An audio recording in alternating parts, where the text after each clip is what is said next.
Վերջին օրերին վառելիքը Հայաստանում կրկին թանկացել է։ Բացատրելու եմ այս ամեն ինչը, քանի որ դա անմիջական ազդեցություն ունի նաև արտաքին միջամտությունը Հայաստանի վրա ինչ բնույթ կունենա։ Ուրեմն պատճառը նավթն է շատ կարճ։ Մանրամասնեմ, թե ինչ է տեղի ունենում։ 70-ականներին ԱՄՆ, որպեսզի աշխարհում իր դոմինանտ դիրքը ուժեղացնի, կարելի ասել պարտադրում է, թե համոզում է, թե ոնց էական չի դա, բայց հասնում է նրան, որ Սաուդյան Արաբիան եւ OPEC-ը այդ նավթ վաճառողների միությունը, որ կա, մեծ աշխարհի մեծ նավթի պաշարները իրենք ունեն, նավթի առևտուրը սկսում են իրականացնել ԱՄՆ դոլարով։ Պատկերացնում եք, չէ՞, դա ինչ է։ Այսինքն, դու կարող ես որևէ արժեք չստեղծել որպես պետություն, փող տպել, այն մյուս պետությունները խնդրեն քո փողից ունենալ, այսինքն քեզ իրենց ապրանքը տան, որ դու այդ փողը տպած տաս իրենց։ Ոնց է դա տեղի ունենում, քանի որ ԱՄՆ դոլարով են առևտուր անում տարբեր երկրներ, օրինակ Սաուդյան Արաբիան ու Չինաստանը, հա, քո հետ կապ չունեն, չէ՞, իրենց ապրանքը վաճառում են քո փողով։ Այդ փողը որտեղից իրենց, քեզ պետք է ինչ-որ ապրանք մատակարարեն, որ այդ փողից ունենան, եւ պաշարներ, այսինքն պետք է կուտակեն այդ փողի։ Սա է պատճառը գլխավոր, որ ԱՄՆ աշխարհով մեկ ունի ռազմաբազաներ եւ ռազմական ուժը շարունակաբար կիրառում ստեղ-ընդեղ ցուցադրելով իր գերակա դիրքը, որպեսզի իր խաղի կանոնները բոլորին ընդունելի լինի։ Իսկ նրանք, որոնք չեն ընդունում իր խաղի կանոնները, նրանց փորձում է պատժել տարբեր ձևերով։ Եվ 24 թվականին Սաուդյան Արաբիայի հետ լրանում է այդ համաձայնագիրը։ Չնայած Սաուդյան Արաբիան շարունակում է նավթը հիմնական մասը էլի վաճառել ԱՄՆ դոլարով, բայց ԱՄՆ-ի համար մտահոգություններ են այստեղ առաջանում։ Ինչու՞, որովհետև Վենեսուելայի դիկտատորը, որը չէր ենթարկվում ԱՄՆ-ին,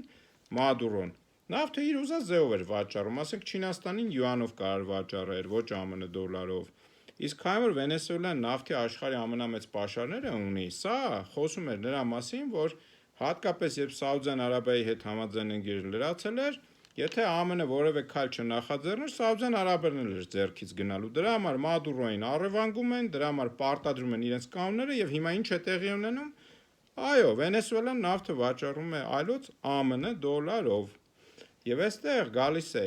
Իրանի դեմ պատերազմը հենց այս նույն տրամաբանության մեջ է։ Նույն Իրանը, որը 13 տարիներ սանկցիաների տակ է եւ նավթի պաշարով աշխարհում էլի հինգյակի մեջ է, նա էլ չի ենթարկվում այս խաղի կանոններին եւ նավթը ԱՄՆ դոլարով չի վաճառում։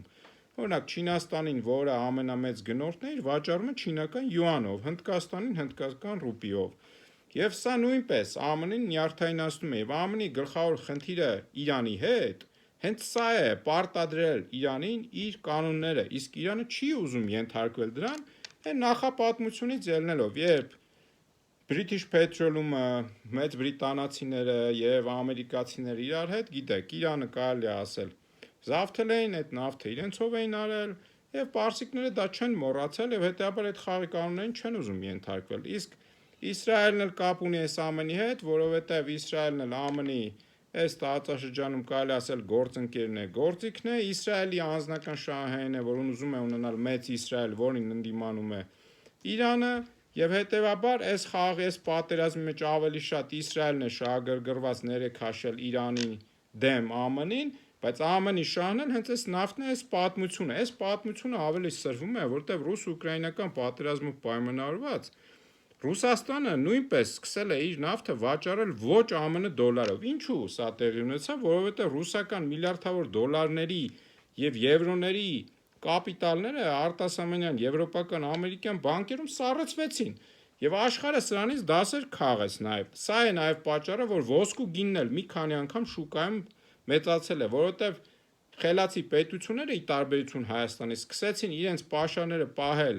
մի մասը, այսինքն դիվերսիֆիկացնել, ոչ թե ԱՄՆ դոլարով եւ եվրոյով, այլ ոսկով։ Հիմա տեսեք, քանի որ մեծ նաեւ նավթային պաշարներ ունեցող Ռուսաստանն էլ փորձում է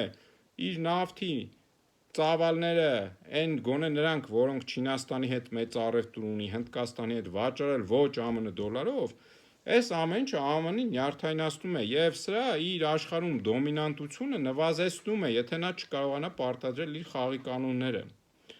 Սա է ամբողջ պատմությունը, եթե շատ կարճ պատմեմ եւ լիքը փոփոխականներ մեջից հանեմ, այսինքն ինչ է կատարվում մեր շուրջ։ Հիմա այս համատեքստում սա ուղղակիորեն ինչ ազդեցություն ունի մեզ վրա։ Պատերազմից հետո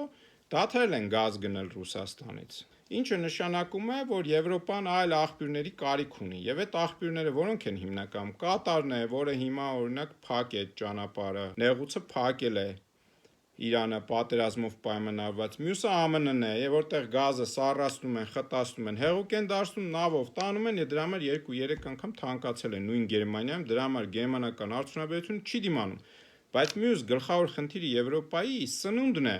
Հիմա կասեք սնունդը ինչ կապ ունի նավթի եւ գազի հետ։ Կապ ունի այնքանով, որ քանի որ Եվրոպան էլ տարածքով մեծ չէ եւ սննդի իր պաշարները հիմնականում պարտանյութերով է աճեցնում, իսկ մյուս մասը ներկրում, եւ դադարի պարտանյութեր օգտագործել, արտադրողականությունը շատ կընկնի։ Իսկ այդ պարտանյութերի հիմնական մասը արտադրվում է, այո, գազով, բնական գազով։ Եվ իսկ դրա պաշարները, ինչպես ասացի, Ռուսաստանից եւ դադարել են գնել, նրանք ներկրում են ԱՄՆ-ից, Կատարից, մյուս երկրներից, նաեւ որ երկրից, այո, մեր հարևան Ադրբեջանից։ Եվ սա ինչ է մեզ հուշում։ Մեզ հուշում է, որ մեր հանդեպ հետաքրքրությունը Եվրոպայի զուտ պայմանավորված է նրանով, որ մեզ զսպեն, որպեսզի մենք Ադրբեջանի հետ կոնֆլիկտ չունենանք, որպեսզի այդ ենթակառուցվածքները հանկարծ չվնասվեն։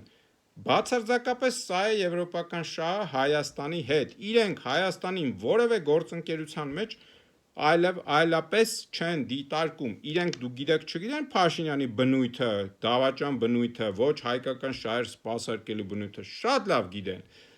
Բայց իրենք աչք են փակում դրա վրա։ Դա իրենց ընդհանրապես հետաքրքիր չէ, որովհետև իրենց հետաքրքիր է ունենալ խամաճիկ իշխանություն սատարել դրան, անկախ նրանից թե ինչ ձևով նա այստեղ ավտորիտար ձևերով կկառավարի Հայաստանը, միայն թե սա ենթարկվի իրենց ու միայն թե Ադրբեջանի հետ կոնֆլիկտի չլինի, որ իրենց շահերը չնսեմացվեն այդտեղ։ Ինչ վերաբերում է Եվրամիության անդամակցությանը, այս սուտը դաշտում շատ է թափառում Հայաստանի քաղաքական դաշտում եւ ցավոք նոր խաղացողներ, երիտասարդներ ընդ որում այս ստով են մեր հայ ժողովրդին շարունակաբար փորձում կերակրել, թե Եվրամիություն հնարավոր է ինչ-որ պահի անդամ դառնալ։ Նախ ասեմ, որ Եվրամիությունը մեր հանդեպ ընդհանրապես այդպիսի հետաքրքրություն չունի։ Երկրորդ, Եվրամիությունը մեր խնդիրները չի լուծելու, մեզ անվտանգություն չի ապավելու։ Եթե այդպես է, ինչու Նորվեգիան, եվրոպական երկրներից մեկը, ինչու Եվրամիության անդամ չէ։ Ասեմ ինչու։ Նորվեգացիները առնվազն 2 անգամ հանրաքվե են արել եւ 2 անգամն էլ դեմ են եղել միանալու Եվրոպական միությանը։ Ինչու, որովհետեւ Եվրոպական միության անդամ դառնալու մեջ ռիսկեր են տեսել։ Իրենց ինքնավարության, ինքնիշխանության, իրենց ռեսուրսների մասով են ռիսկեր տեսել։ Գիտենք, որ Նորվեգիան էլ նավթի մեծ պաշարներ ունի եւ այդ պաշարները կառավարում է պետական ընկերություն եւ այդ ռեսուրսների մեծ մասը կենսաթոշակային ֆոնդերում են եւ նորվեգացիները կարծել աշխարհի ամենահարուստ ժողովուրդն են, որովհետեւ մեծ ապահովություն ունեն, իրենց կյանքի տևողությունն շատ երկարել է եւ շատ անվտանգ համակարգ են իրենց համար ստեղծել, այսինքն բարեկեցության առումով անվտանգ։ Մնացած անվտանգության առումով Նորվեգիայում նույնիսկ այսքանով հանդերձ կանայք են ծառայում բանակում։ Վերջին տարիներին դա եղավ, այսինքն ծառայությունը կանանց համար պարտադիր է դարձել Նորվեգիայում։ Եվ նորվեգացիները ի տարբերություն մեզ, որ այդքան հարուստ են, հույսները չեն դնում այլոց վրա։ Նույնը շվեյցարացիներն էլ չեն դառնում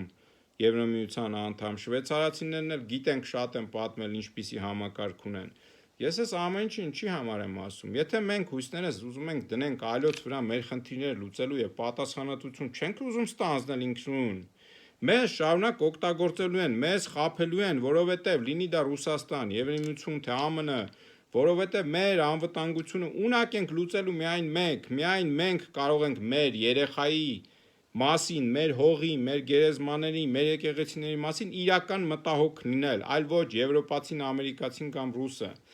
Եվ մեր գործընկերությունը այս բոլորի հետ, եթե մենք դիտարկենք մեր շահերի տեսանկյունից,